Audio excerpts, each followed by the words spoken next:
This big myth of agnosticism, that you can live your life not knowing, and that's intellectually acceptable and intellectually respected. Patrick, it's impossible to live an agnostic life out. You have to decide, is this person valuable or not? If so, why or why not? You have to answer the question, what's the purpose of my life? What's my ambitions and goals? You have no choice. You have no choice but to make ethical decisions every day. Do you cheat the IRS or do you pay your taxes? You have no choice but you have to answer the question every day, am I going to lie or tell the truth? Am I going to cheat and steal or am I going to respect another person's property?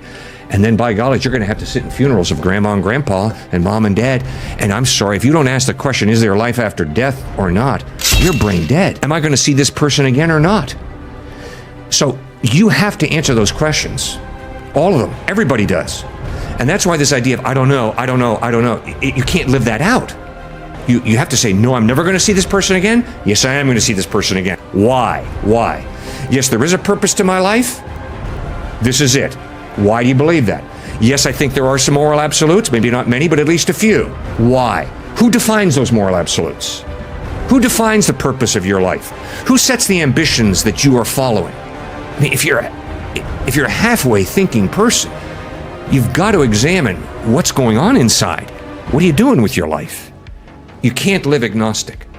If you ask me, hey, Cliff, you like Coke or Pepsi? I can say, I don't know, I'm agnostic. You're right. I don't know whether I like Coke or Pepsi. And guess what? It really doesn't matter. But when it comes to God and the question of human value, human purpose, ethics, and is there life after death, you have no option but to face those questions. Could it because folks who say that, they're so logical and everything has to be proven now, where the idea is no matter what I do, I will never get 100% answer to those questions. So why put my energy into something that is either faith or it's never going to be 100%? Why would I do that? It's not worth me doing that. You're absolutely right. Okay. And here's what's wrong with that. You and I have beautiful wives, don't we? Do you know your wife 100%? No. No, and I don't know my wife 100%. Does that mean you and I can't have a relationship with our wives because we don't understand them 100%? No, we have a wonderful relationship with our wives.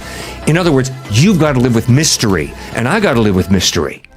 And if I can't learn to live with mystery, I'm going to have a horrible relationship with my wife, and you will have a horrible relationship with your wife.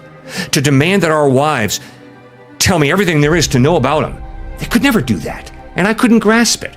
Well, if that's true about our relationship with our wives and our children, how much more true that is about a relationship with God. Where on earth do I get off with this intellectual arrogance that says, unless God answers every question I've got, unless I can understand everything about God, I can't believe? If you get a PhD in biology, do you know everything there is to know about biology? No. If you do postdoc work in biology, do you know everything there is to know about biology? No. Does anybody know everything there is to know about any area of life, be it biology, chemistry, history, psychology? No.